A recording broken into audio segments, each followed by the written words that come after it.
Hi class, welcome to the first lecture. This lecture is meant to be a fairly broad introduction to a lot of the concepts, similar to what Breiman does in chapter 1. And I'll give you my spiel about the whole process of research from light bulb to print. For the couple of you who had me in 510, you've seen some of this content, although certainly not all of it.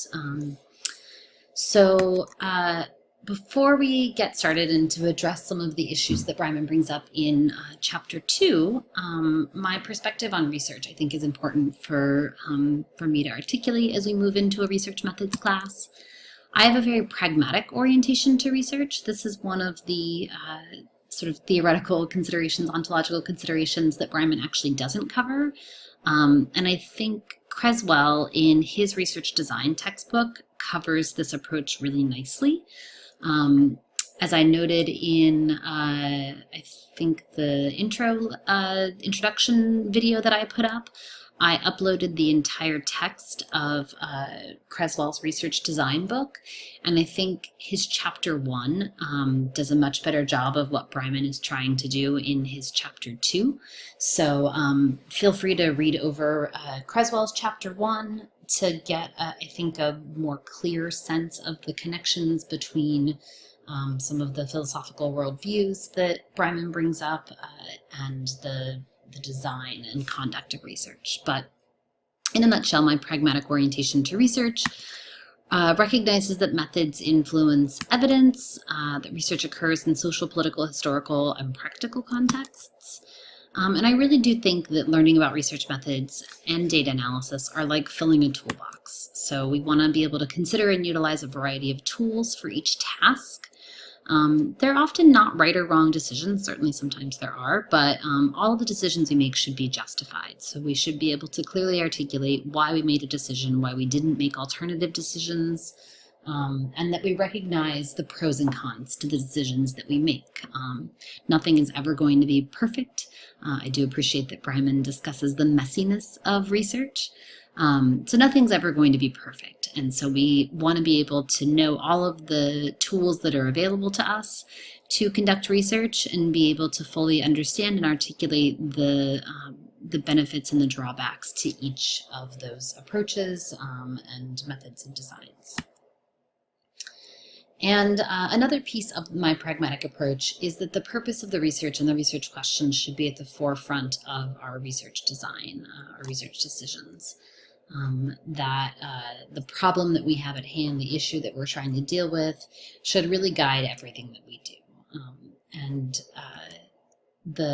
One of the reasons I like the Breiman text is because I think he does a nice job of talking about the overlap between quantitative and qualitative strategies, as Creswell discusses, and I think as Breiman also discusses. Some people think of these as being very philosophically informed. So if you use a qualitative approach, for some people it is because they believe that it is sort of the only appropriate approach to be able to understand the complexity of human life. And they utilize qualitative research because it really does speak to the way that they think about the world and about how research understands the world. And there's a sort of philosophy behind the quantitative approach too. And I do think, as Breiman notes, that limiting yourself to one or the other of those approaches perhaps is way too narrowing. So there are certain research problems, research questions that lend themselves to a quantitative approach and others that lend themselves to a qualitative approach. And I think one of the strengths of our program here at Widener is that the qualitative class is a mandatory class, because I do think you should have both of these approaches and the methods associated with them in your toolbox. I think a lot of people also approach dissertation research thinking that they want to do a qualitative study because they're terrified of statistics. And so I would urge you to think a little bit more about that. I understand that your reservation around statistical analyses, but I also think that qualitative data analysis is not easy, and it's certainly not quick. I have done a range of qualitative research, and I've actually not published any qualitative research. largely because the I think 2 papers that I have submitted for peer review that have been qualitative have been given a revise and resubmit in a journal. So we like it, but change everything basically. And both of those revisions requested me to reanalyze my data.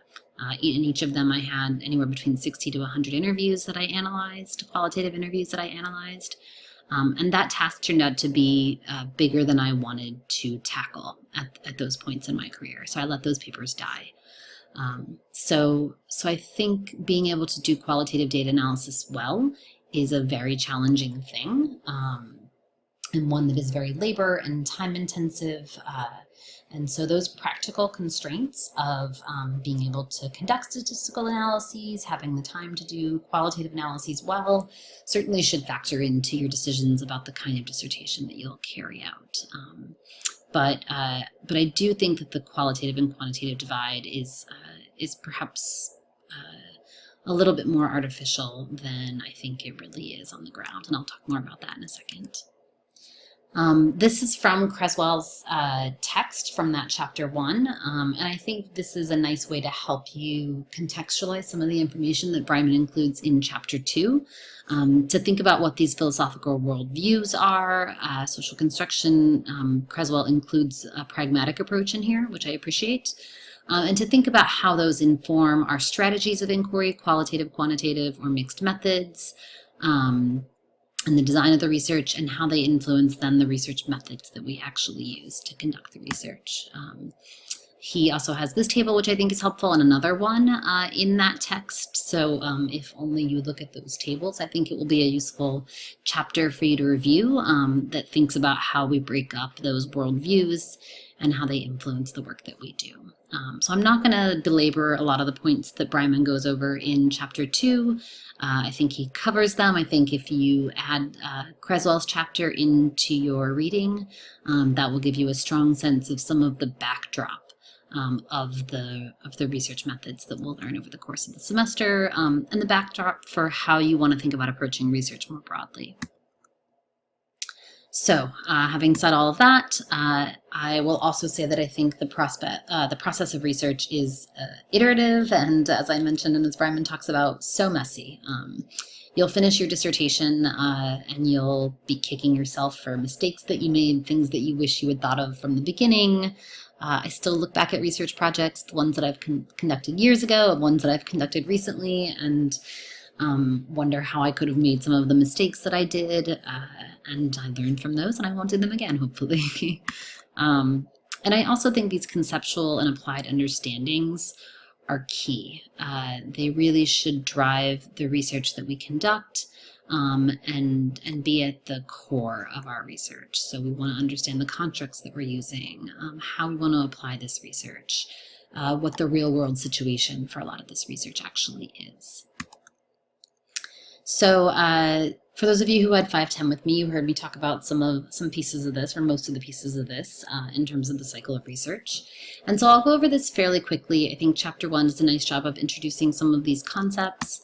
We often start with some sense of our research questions and literature reviews. I'll talk more about that briefly. And then we plan and propose research. We consider the ethical conduct of research and have to have that research go through ethical review. And then we conduct data analysis, interpret those analyses, those results, and disseminate and hopefully apply our results. So I'll talk a little bit about each of these in turn. We'll spend much more time talking about research questions and literature reviews. But I think as we think about starting dissertations, research projects, choosing research topics is a key piece. And as I saw from some of your introductions, and as you saw from my introductions, for my introduction, we often have a ton of research interests, particularly within sexuality. There are a million things to think about and be interested in. So our topic ideas usually stem from our interests, whether those are personal or professional experiences that have fueled those interests, public or behavioral health issues. For many people who are in funding environments or academic environments, applied environments where funding is important, those interests may be fueled by funding priorities, so what a particular agency wants to fund at that moment. Certainly, if you've conducted previous research, you hopefully have come out of that research with just as many questions as you started with, and so that may inform your research topics. Practical issues also inform your topic. What kind of expertise do you have? What kind of support do you have? What kind of money do you have? Ethical and design considerations that are very practically constrained. And we often talk about academic literature. And so knowing the knowledge base, knowing the controversies, the methodologies that are typically used, the gaps in the literature, and places for expansion and extension. But I also think it's important to think about popular literature. So reading books where people have summarized the research literature in ways that are perhaps more accessible, reading New York Times articles, blogs, things like that. So getting a sense of what's out there in the popular world and how people respond to that, I think, is a really important way to think about informing our own research interests. And I really strongly suggest that you keep some sort of a research journal, particularly in your dissertation process and as you start to move forward in getting closer and closer to your dissertation. During my dissertation, I kept a research journal that ended up being almost as long as my dissertation, actually. And I did a lot of the writing in that format. For me, it helped me to feel like I was writing and getting a lot of my thoughts out in a way that felt sort of less pressured than putting it in a dissertation document. And it also allowed me to pull in a variety of ideas, throw them out, hash through them, which I do in writing. And so that was very helpful for me. So I think it's really useful to keep a research journal. I had a whole way of marking sort of new research ideas as I went on tangents and thought of other ideas and research projects. And so I still go back to that document and look over things that I wrote and ideas that I had. Often I've had them 3 or 4 times and write them down multiple times. That's good to know that I am coming up with similar ideas. So we'll talk much more about research questions as we move forward, but as we think about proposing and planning our actual research, again, we come back to this qualitative versus quantitative. And I don't even like to use versus in here, but we certainly think of these in this way. Both of these take a lot of time, and both should have well-defined procedures that may need to change over the course of the research. Both involve researcher-designed questions and materials, interaction with participants, and each really is appropriate to different kinds of questions. So this is, again, my pragmatic viewpoint coming in here. I also think mixed methods is a really great approach. Again, from a pragmatic lens, this is often necessary to fully answer the question or address the topic that we're interested in. And this strategy really depends on our worldviews. So again, coming back to Breiman's epistemological and ontological considerations, or thinking about our philosophical worldviews, the strategy should ultimately depend on our research question. But there are also ethical considerations, financial considerations, and practical considerations. So how much time do we want to spend on this? How much money can we pay our participants? What can we actually talk to them about without imposing harm? And so there are a lot of things that go into thinking about our strategy and our approach to research, aside from just our sort of worldview about how research should be conducted and how research should inform our knowledge base and our practices. So I'll talk about a couple of methodological considerations fairly quickly that we'll talk about in much more depth over the course of the semester. One of my favorite things to talk about is measurement and instrumentation. So we'll spend a bit more time on that. I think social science is particular in how we think about measuring our constructs. So for some sciences, there are pretty clear ways of measuring things: height, weight, time. Those have standard metrics that we all know how to use. But in social sciences, we want to think about measuring things that are much more complex to try and nail down and measure. So if we want to think about how do we measure risk behavior, how do we measure love, relationship success, parenting, sexual behaviors, these are really, really complex things to try and measure. And so they're puzzles for me anyway, in the way that I think about them and how we think about defining and measuring or operationalizing and measuring these constructs. And so we'll spend a lot more time talking about this over the course of the semester. Another big thing that we'll spend a good chunk of time on is thinking about how do we choose participants. So how do we choose our population? And how do we choose our sample? We're often thinking about generalizability. Is that important to us? If it is, how do we get it, or how do we maximize it? What are our inclusion and exclusion criteria, and how does that inform our considerations of generalizability? Next semester, we'll talk more about statistical power and sample size and how we make those decisions. And we often want to determine the appropriate sampling techniques. One of the things that I run into with students a lot is that we learn early on in our career that random sampling is the best. It's the best way to get solid population estimates, to be generalizable. And so students are always just like, random, that's what I want to choose. It's the best, it's the best. And there are a variety of ways in which, the variety of situations in which random sampling might not be the best. And so there are a whole range of approaches. I've used venue-based sampling, where we've gone to some cultural events, certain kinds of bars and clubs or venues. Respondent-driven sampling got really popular several years ago for a while. It's kind of fallen out of vogue a bit now. Convenience sampling is what we use and hear about most often. So most of us who do research are college professors, and we have a captive audience with undergraduates, and so that's a convenience sample. So much of the research that we have, particularly sex research, is based on convenience samples. And there are a whole host of sampling techniques that we'll talk about. And there are very practical sample concerns that we want to talk about, like volunteer bias, retaining our sample if we're conducting a longitudinal study, and we'll talk about some of those more practical constraints and issues during the course of the semester as well. So for many of you, you won't really think much about research funding.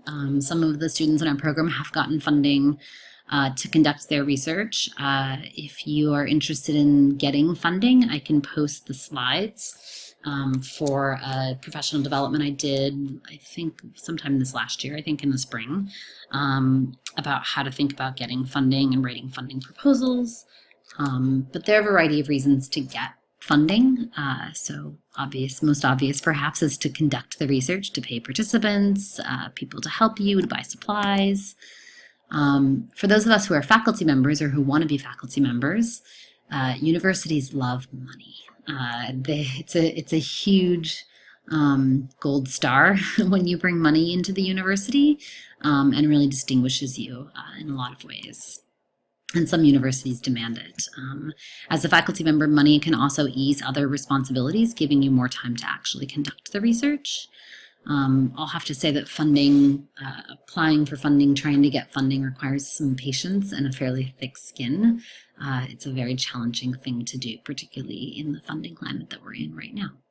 So I'll post slides in shared files for those of you who might be interested in seeing what I had to say on that topic. We'll also talk some and work through, via our survey project, some practical considerations in terms of making the research actually happen. So for those of you who have been working in the ISRC, there are a couple of you, I think, in the class. There's a whole level of detail that goes into creating protocols to conduct the research, creating materials, designing and testing surveys, interview guides, piloting those. Training staff members. Do you conduct a pilot project? Do you just jump in and changes it as you go? You have to recruit people. And I often say getting people in the door to do research is one of the hardest parts of doing research. People get very scared of some of the more technical details, but just getting people in the door is one of the most challenging pieces of this puzzle. So you have to think a lot about your recruitment materials and how you're actually going about it, how you're approaching people, what you're saying to them. The tone that you use, how much money you're offering them. And then you actually have to conduct the assessments and do that in a way such that your participants are happy and give you good data and stay in the research study if you're conducting longitudinal work. And thinking about how we ask the questions is just as important as what we're actually asking or what we're trying to get at, if not in some ways more important. We also have to keep track of participants, particularly if it's longitudinal data, and keep track of and manage our data, which is a whole skill unto itself. We have to create data sets and make sure the data is entered correctly, think about how we store data, both from a practical standpoint and from an ethical standpoint. And one of the reasons that we're conducting this survey project is to try and get some of the some of the sort of nuts and bolts pieces, and get you some experience in doing some of these pieces and coming up against some of these roadblocks and trying to troubleshoot where we can.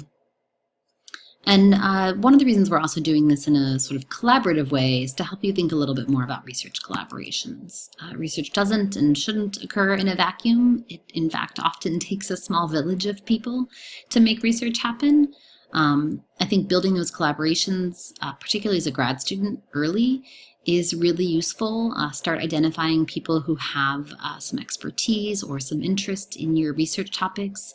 And start to develop some collaborations with them, find out what they're working on, find out if they're working with somebody else on a project that you could potentially jump in and help out on. I think one of the most significant things you need to do in the process of collaborating is be clear early on about roles and responsibilities, what's expected of you, what kind of authorship you might get, so that you don't put in a bunch of time and are surprised by not getting authorship later or not getting what you need out of a project. And at the same time, being collaborative, being generous with your time and recognizing that you are learning in this process and understanding what you're getting out of that. And so I think one of the sort of best strategies I can think of in this collaborative realm is to partner with organizations, stakeholders, etc. A lot of these places have a tremendous amount of data that they collect over the course of their practice and don't ever look at. And so this can be a really great way to think about existing data sources, which I assign one of the chapters in Breiman talks about using existing data. And I can't stress enough how good of a way I think that is to conduct your dissertation research. So you've planned and proposed research, and we'll talk a lot more about ethical review and conducting research. One of the assignments in the course is to do the NIH Human Subject Certification, which several of you, it seems, have already done, and so that's an easy assignment for you. The concepts that we'll look at within ethical considerations are beneficence, fidelity, responsibility, integrity, justice, and respect for people's rights and dignity. The sort of on-the-ground practical components of these basic principles, basic ethical principles, are maintaining confidentiality in our contact with participants and data storage and presentation, getting informed consent or assent if we're working with minors, as well as informed consent from their parents.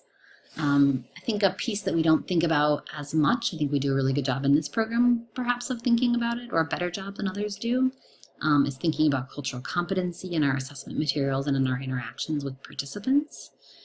And sort of the key piece of all of this is ensuring safety and avoiding harm. So maximizing benefits and minimizing risks, as you'll often see in a lot of documentation around protecting human subjects. And the key piece of this that we'll talk about, the sort of task around all of this, is obtaining IRB approval for your research.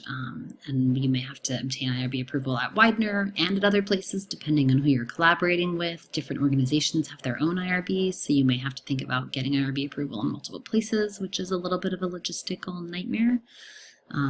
But these are sort of the basics of thinking about the ethical considerations and review.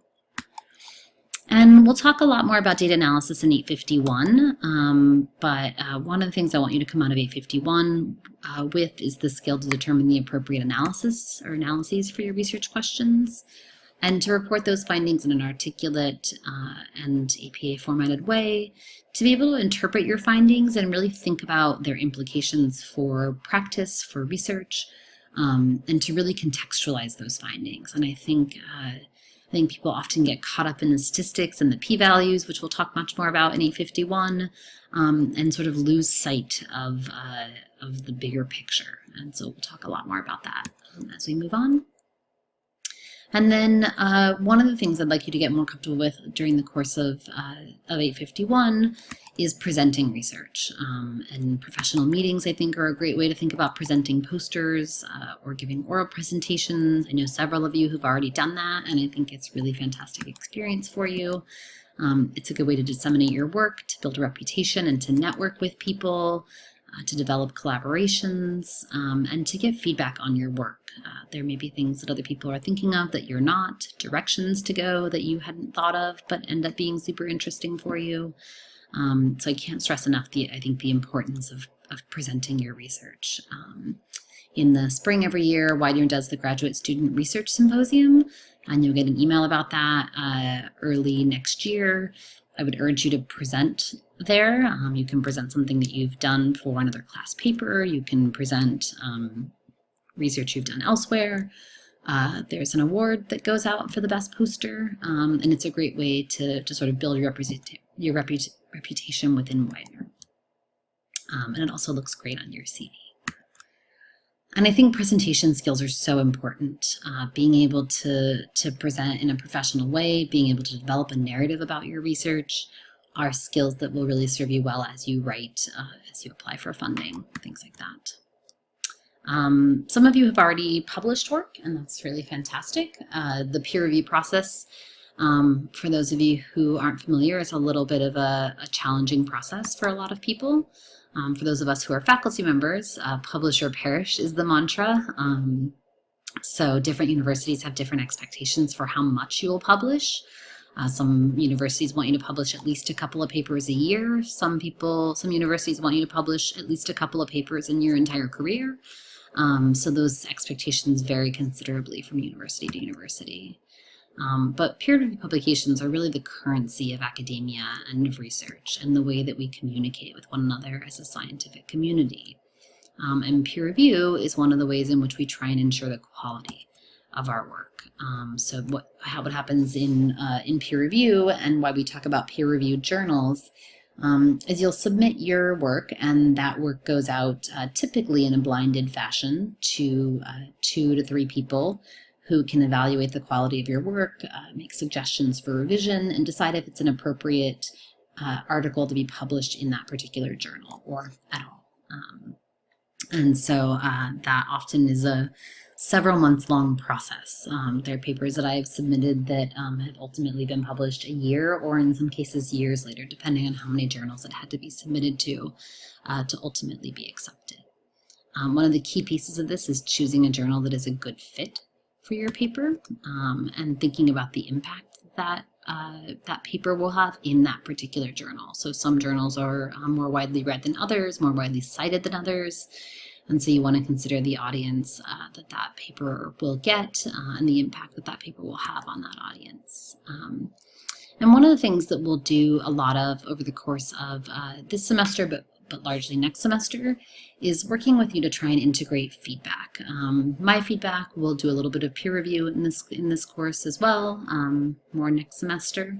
But really being able to get feedback and change your manuscript or change the way that you're thinking based on that feedback to be able to integrate those revisions. And in the peer review process, certainly accepting rejection is one of the challenging pieces of that process. And so one of the things that we'll talk a little bit about as we move through the course is applying research to the real world. So we often talk about in the academic community translational research and thinking about applying interventions in actual settings, hospitals, clinics, schools.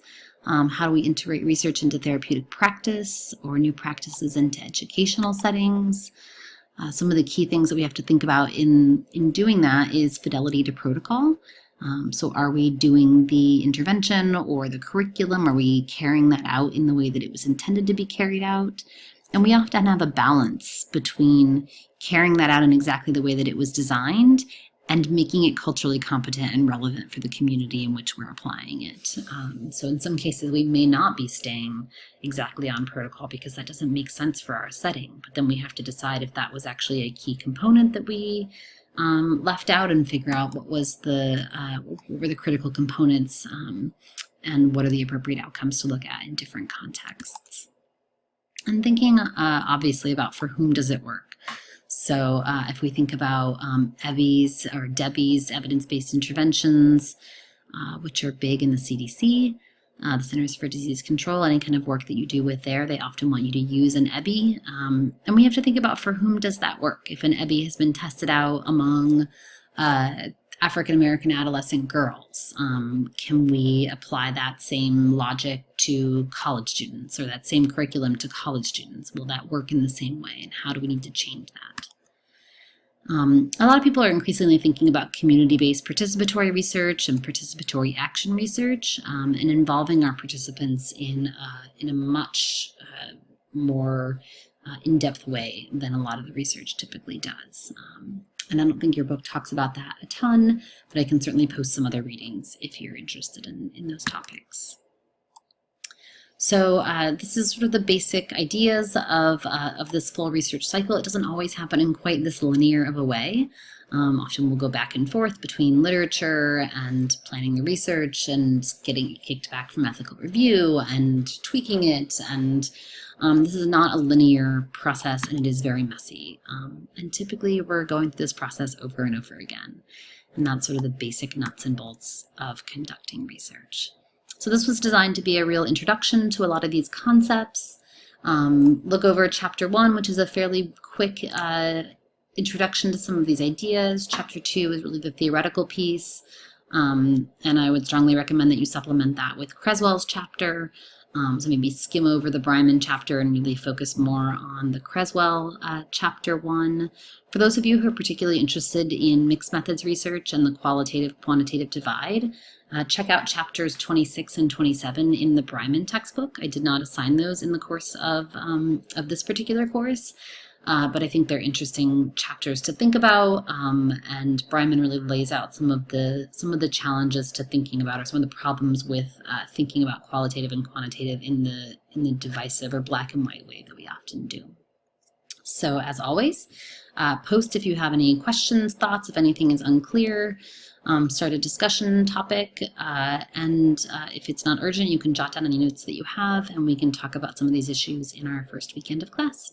All right, thanks guys.